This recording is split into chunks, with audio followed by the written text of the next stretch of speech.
Let me tell you something about Virgo that most people figure out way too late. Virgo is not cold. Virgo is not distant. Virgo is not emotionally unavailable. You just didn't know where to look. Because Virgo doesn't love the way most people expect to be loved. There's no grand gesture, no dramatic confession, no overwhelming display of emotion. And if you were waiting for that, you probably missed everything they were already doing. Virgo loves through attention. Not the kind of attention that announces itself. The quiet kind. The kind that notices you order the same thing every time you're stressed. The kind that remembers something you said once, months ago, that you yourself have already forgotten. The kind that shows up exactly when you need it without you ever having to ask. That's not a coincidence.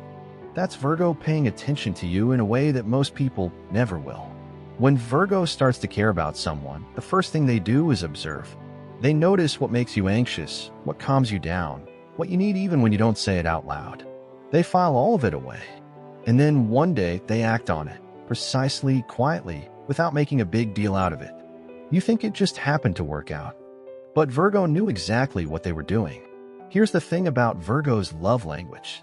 It's useful. And I know that doesn't sound romantic. But think about it for a second. How many people in your life actually pay attention to what you need? How many people show up before you ask? How many people remember the small things? Virgo does all of that, quietly, consistently, without expecting a standing ovation for it. They'll remind you about something important you were about to forget. They'll fix something before you even noticed it was broken. They'll send you something at exactly the right moment. An article, a message, a small gesture that tells you they were thinking about you even when you weren't in the same room. And yes, sometimes Virgo's love comes out looking like criticism. Like they're pointing out what you could do better, what you should change, what isn't working. That's not them judging you. That's them caring about you so much that they can't just stand there and watch things go wrong. Virgo worries about the people they love. A lot. And that worry sometimes comes out as "let me fix this" instead of "I love you." Once you understand that, everything they do looks completely different. What I think is most underrated about Virgo is the consistency. They're not going to overwhelm you with emotion every single day, but they're going to be there every day, in small ways that add up to something massive over time. In a world where people disappear without warning, where feelings change overnight, where everyone is distracted, Virgo stays. Quietly, reliably, steadily.